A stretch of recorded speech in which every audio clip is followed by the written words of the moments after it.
For January 2024, and today I've got a very quick update as my internet is down.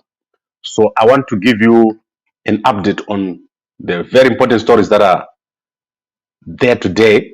So I'm not going to take long because, as I said, my internet is down. I don't know. I think it's something to do with the new load shedding that has started here in South Africa. So there are actually just two cases or two important stories that I want to cover. And the first one is to do with the planned CCC demonstration, which I mentioned last week. So the police in Zimbabwe are convinced that Chamisa wants to demonstrate or wants his people to demonstrate. So they've been panicking, putting out statements, launching operations. Like I said to you, the operation in Mavuku was suspicious. And it's clear that there is something that happened there at Mavuku, which people are not explaining. And we're going to get more detail as time goes on.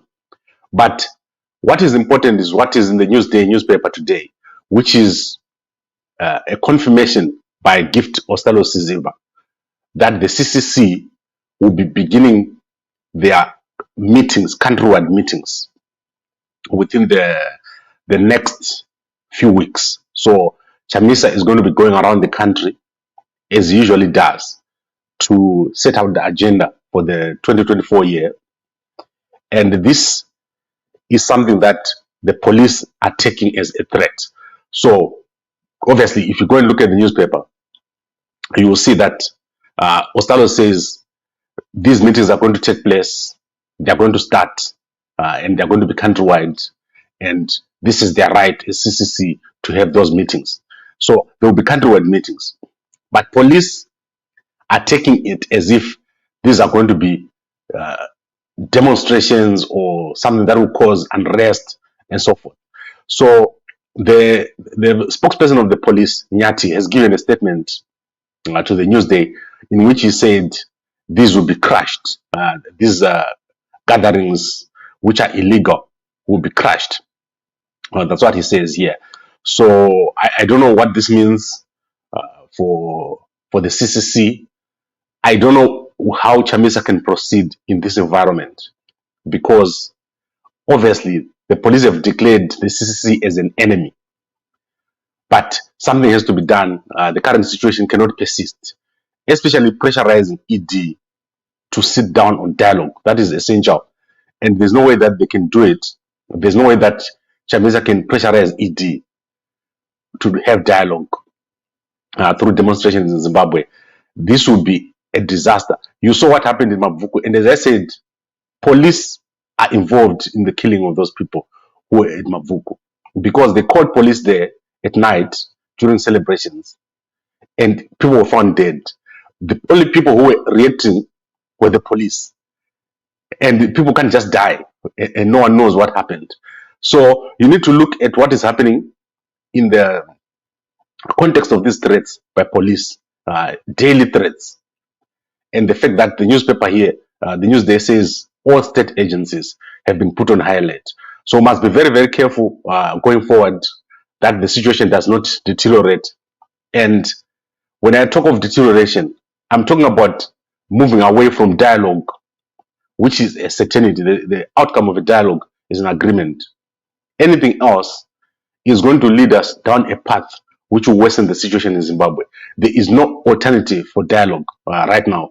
And I think Chamisa has set out that strategic direction for everyone, that we need to have dialogue.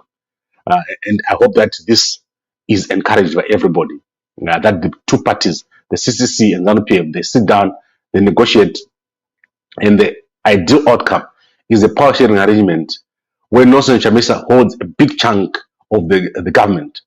He has to do it. And I always get these calls from ZANU-PF guys saying, we're in the office, we're in charge, we're not going to release any power to Chamisa. But what I can tell you is that ED cannot do anything without Chamisa. And I keep telling guys this. No investor is going to come to Zimbabwe. ED is going to damage his reputation. ED is going to damage his legacy if he does not negotiate with Chamisa, who has said he wants to negotiate. So, as I said, the CCC, through the spokesperson, Gift Osalo Siziwa, have confirmed that they're going to have countrywide meetings. And at the same time, Mnangagwa has put all state agencies on high alert. You can see this story in the Newsday newspaper. And these guys are normally reliable because Mnangagwa owns that newspaper. Then let's go to the next story. And the next story is to do with the violence in Bulawayo. People in Bulawayo, especially in Cholocho, they're becoming very, very violent. So there are 90 cases of people being stabbed, cut with an axe, beaten up with a knob carry in the past festive season. That is 90 people. And doctors were under pressure, having to operate on people with knives, axes, and whatever objects in their body. Especially the guys who are coming from South Africa, they're becoming a problem. There is right now a man who is on the run after killing his wife and neighbor. When he was having an argument with his wife, and you can go and see that story on my brother Ezra Chisaspanda's page. He is being sought by police. So 90 cases of objects in the bodies of people, from stabbing, cutting with an axe or a panga or worse. And police are, and doctors at Bulawayo hospitals are having a hard time dealing with this.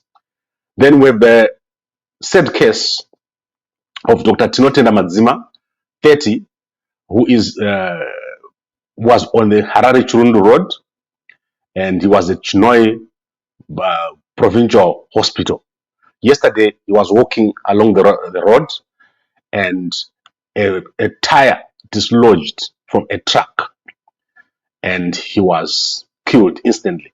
So that is Dr. Tinotenda Madzima. He is a doctor at Chinoi Provincial Hospital. So I think he was looking for transport because he was on the 116-kilometer peg along the Harare Churundu Road. Very, very sad. Unfortunately, my internet is down, so I can't share this picture with you. But if you go on Twitter, you can go to Crime Watch Zimbabwe. You'll see the picture of Dr. Madzima over there. So let's wrap up. And as I said, there are 3 key stories. Chamisa, and through his spokesperson, Gift Osalo Siziwa, he said that there will be countrywide meetings, and this will begin very, very soon. So the state agents and Mnangagwa are seeing this as a threat, and they've put state agencies on high alert. This is in the Newsday newspaper. And then in the Chronicle newspaper, you're going to see the story that there is massive violence around Bulawayo. 90 cases of people with axes, knives, and other objects, spears in their body from fights, especially from the guys who are coming from South Africa. And right now, one man is on the run after cutting up his wife and the neighbor. So this is obviously the police don't have capacity. Ananyati, they're spending all their time on politics. The police in Zimbabwe don't have capacity. If you want to see that police don't have capacity, go and have an accident in Zimbabwe. You are going to be stuck in that spot for hours and hours. They don't have transport to assist you. If a robber goes into a house in Zimbabwe, there will be nothing. There will be no one to assist you. And this is terrible. I don't know how we can help those guys in Zimbabwe. The focus is just on the wrong place. So these are the stories that we have here. And I would have wanted to look at the Reserve Bank of Zimbabwe website with all of you. It's a shame what the Reserve Bank of Zimbabwe is doing. If you go there, they still have data from last year. The Reserve Bank of Zimbabwe is not providing information to the market. You cannot imagine that a Reserve Bank, a serious Reserve Bank, is doing what the Reserve Bank of Zimbabwe is doing. You go on their website, you look at the inflation figure, you look at the weekly report, you look at the monthly report. They're still displaying data from 2023 and now in 2024. I don't know whether the Reserve Bank is serious at all. And this is what is causing the problems that we're having now in Zimbabwe. Nothing is working. And I always say to people, this dialogue that Chamisas is talking about is essential. You cannot proceed with the current situation that is there. There is a need to normalize the situation in the country, and dialogue is essential. I'm also looking at stories that have been going around on the internet about SADC and so forth. There is no official statement from SADC at the moment. As soon as SADC issues a statement, I'll let you know. And I'll also let you know if I get any new information, official information from SADC. So that is it. Unfortunately, I cannot go on the internet right now because obviously my internet is down.